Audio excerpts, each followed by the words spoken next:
Gagawing prioridad ng bagong talagang Interior and Local Government Secretary na si John Vic Remulla ang pag-aayos sa Philippine National Police Commission at ang kaligtasan ng lahat ng kandidato sa papalapit na halalan.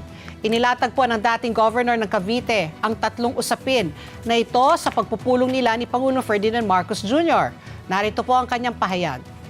I just had a long conference with the President and he asked me for recommendations on the following. Number one is to create a recommendation for a more effective and cohesive police force in the country.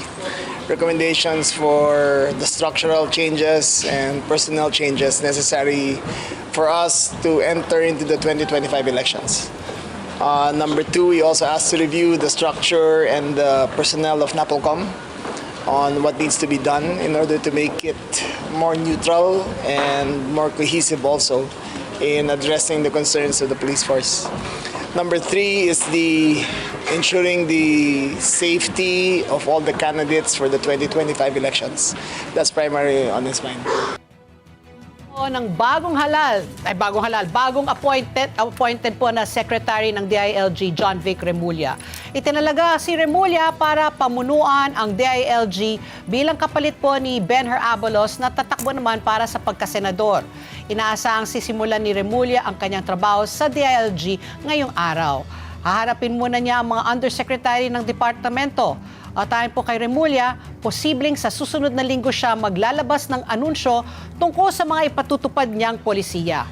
Aminado po si Remulla na pinakamalaking hamon ang PNP dahil sa kompetisyon at politika sa loob ng organisasyon. Madalian niyang harapin ang mga tiwaling pulis dahil nasa pagpapatupad lang yan ng batas. Mas mahirap niya ang politika.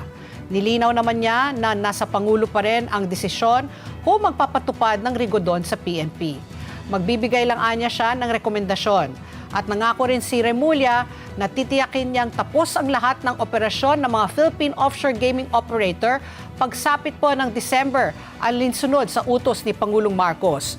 Pangungunaw naman niya ang inspeksyon ng bawat pasilidad ng POGO sa bansa at ipatutupad ang pagpapasara sa mga ito.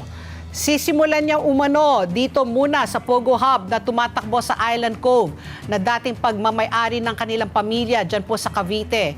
Narito po ang pahayag ni Interior and Local Government Secretary John Vic Remulla. I think under the instructions by December 15, we will have our final inspection of all POGOs. By December 31, they should be closed. But as I have been informed, I think by December 15, all of them will be closed already. I will visit each and every one personally and padlock the premises and make sure that they are closed. Each and every one. Sir, yung Pogo sa Island Cove? That will be the first one to be closed. And correction, it's not ours. It was our property, but it's not ours. But that will be the first one closed just to show a proof of sincerity that I will start with my province and make sure that it is closed.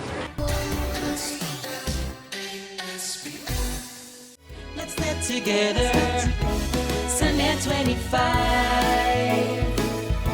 Sunday 25.